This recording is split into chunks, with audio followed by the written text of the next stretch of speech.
খেলনাটা এনেছি না, ভালো না খেলনাটা? এই যে পালক, পালক দেখবি না?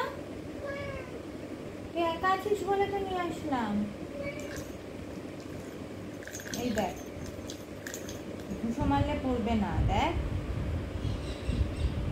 এখন বাইরে বেরোতে চায়।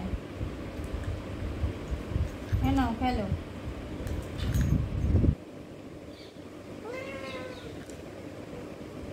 দেখেছ কেমন?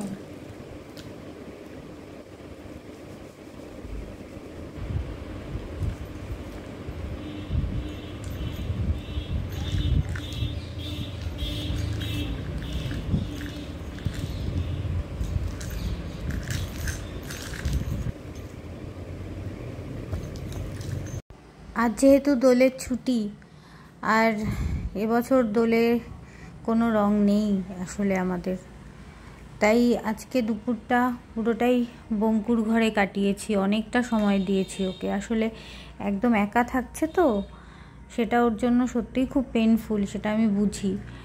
এবার কিন্তু কিছু করারও নেই, আরও কিছুদিন এভাবে রাখতেই হবে ওকে। তো আজকের দিনটা আমি পুরো দুপুরটা ওর সঙ্গে কাটিয়ে তারপরে একেবারে বিকেলবেলা স্নান করেছি। তো অনেকটা সময় ছিলাম, তাই বই পড়ার চেষ্টা করছিলাম একটু একটু কি করব, কিন্তু ও কোনো কিছুই আমাকে করতে দিচ্ছে না। ও শুধু মানে নিজের গুরুত্ব চাইছে আর কি আমার কাছ থেকে। তো ওকে নিয়ে যতটুকুনি একটু বই পড়া যায় তাই চেষ্টা করছিলাম।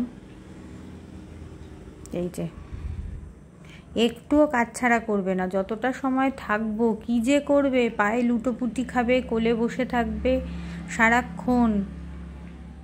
কোনোদিন এভাবে থাকেনি তো, খুব স্বাভাবিক। এই সময়গুলোতে এত দুর্বল হয়ে পড়ি, মনে হয় যে আজকে দোলের দিন, আজকে ওকে বের করে দিই, এরকম সবসময়ই ভাবছি। ইনফ্যাক্ট ডাক্তারবাবুরা বলেছেন যে ওকে আমি বের করে দিতে পারি, কিন্তু আমি তবুও একটু সাবধানতার জন্য আর ওকে কয়েকটা দিন ওকে রাখছি।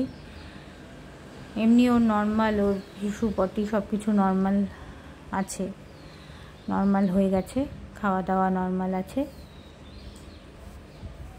সারা দুপুরটা আমরা কোলে বসে বসে আদর খেয়েছি, আজকে অনেকটা আদর খেয়েছি আমরা।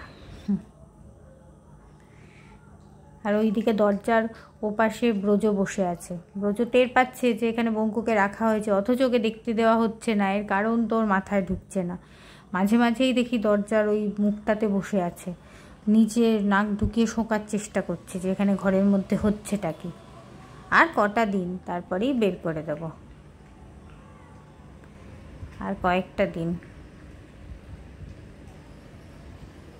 আমার কোলে শুয়ে ঘুমালো দুপুরটা, কিছুটা সময় ঘুমিয়েও পড়েছিল। আমরা কেউ আসলেও যে এত শান্তি পায়, কি করবে ভেবে পায় না, খুব শান্তি পায়। কি করব বল, আদর করে দেব, দাঁড়া।